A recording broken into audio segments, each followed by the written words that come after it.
Hi, I'm Lachlan Baker and welcome to this week's episode of Artisan. Today we'll have a look at wood, glass and metal. We take a look at the difficult art of glassblowing, the elegance of crafting a bow, and the powerful craft of blacksmithing.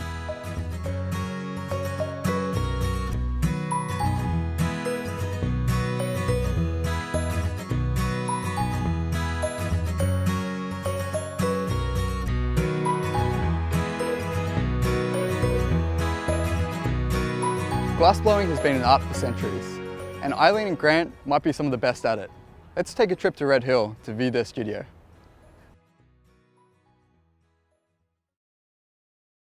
Because it runs 24/7, our gas bill alone is $1,000 a week, so it's a very expensive form of art to produce.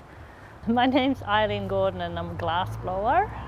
Today we did a special project, but it's for a customer. We went along to their house and they wanted some glass. So we've come up with designs and we've made 15 or 20 pieces to put in the house. This one that we did today was specifically for a spot in their house where there's a lot of light coming through and it's next to a swimming pool, and it'll be installed as 3 or 4 pieces all sort of winding in and out of each other. I'm Grant Donaldson, I'm a glass blower. It's a very addictive form of art because it's quite challenging to learn. So when you start making something new, you can expect to make a few mistakes. It might take you 10 goes to get it right. Do you think, well, yeah, I'm happy with that?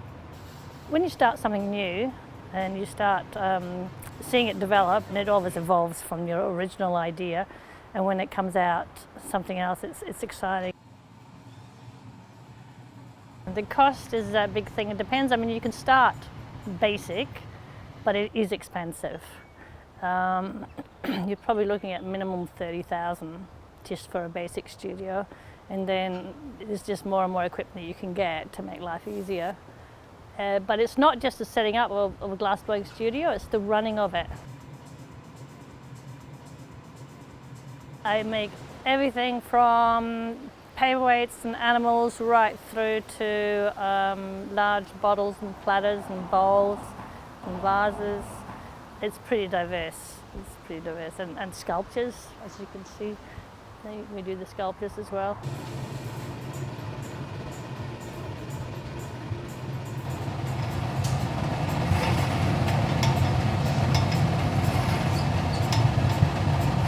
We do a lot of things together as well.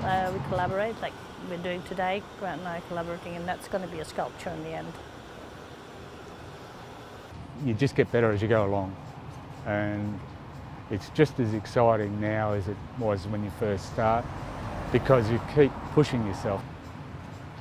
We could keep producing the same thing and getting good money for them, but it's a bit uncreative. So we always want to do something different and something new and bigger and better or whatever. That's the challenge, and we're free to do that.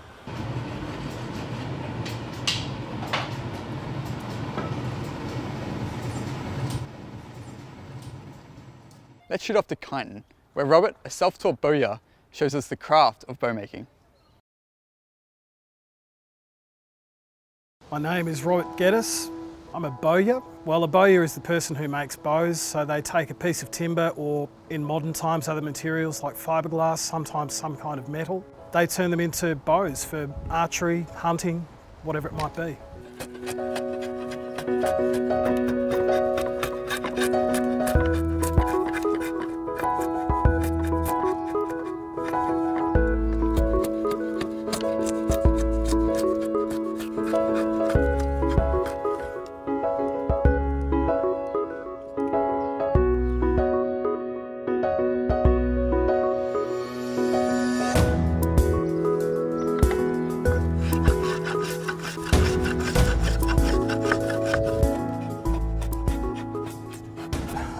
The next step that this one would need is to have nocks cut into it for the string to sit in.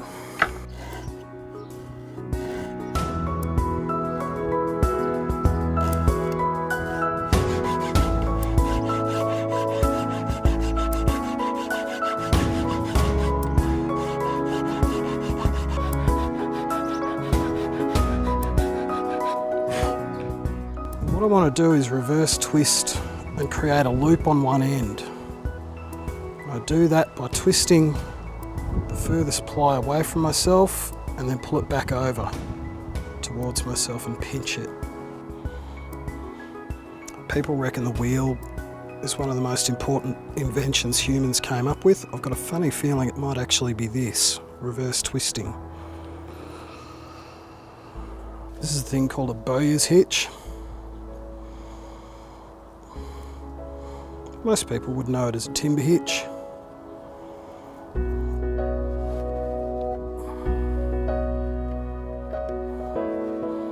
that's right to continue tillering. So what I'm about to start now is a process called tillering. All I'm doing at the moment is just slowly starting to bend it. I'm just having a look to see that it's bending evenly all over.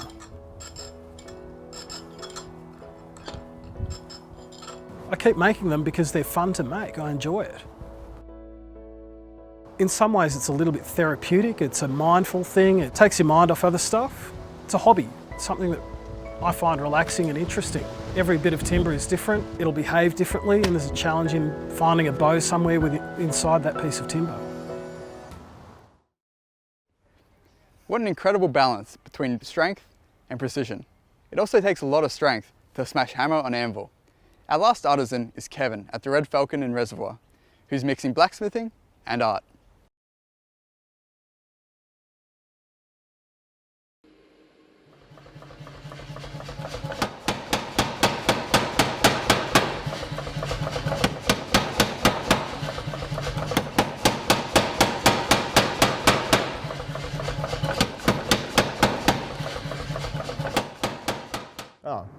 Kevin Burnett, artistic blacksmith. My history started back in about early 80s. I did art school for 7 years, did graphic design, then fine arts, did a BA in fine arts, then lectured for a couple of years, and then decided to get more involved in doing exhibitions and sculpture. One day I went overseas, I went to an artistic blacksmiths conference, or just basically generally a blacksmiths conference. That was in 1990. There was about 1,000 blacksmiths turned up from all over the world, and we all stayed in this place for 3 weeks, just over 2.5 weeks, and all forging and stuff, and that was the day I decided I wanted to do blacksmithing. And from then on, I've been doing sculptural blacksmithing, from balustrating to lighting to sculpture, basically since. Traditions of blacksmithing, the history of blacksmithing is great knowledge. You can keep doing it forever. Nothing to do with technology or anything. We just don't use coal anymore or coke, we use gas.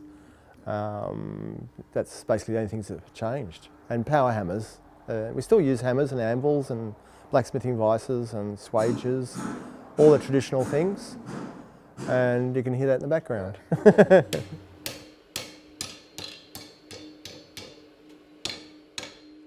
Drew me to blacksmithing was doing metal sculpture since I was 10. Built my own push bikes, hill trolleys, all out of steel, and that progressed into sculpture, basically. So it's just pushing metalwork, and then blacksmithing was the extension of that.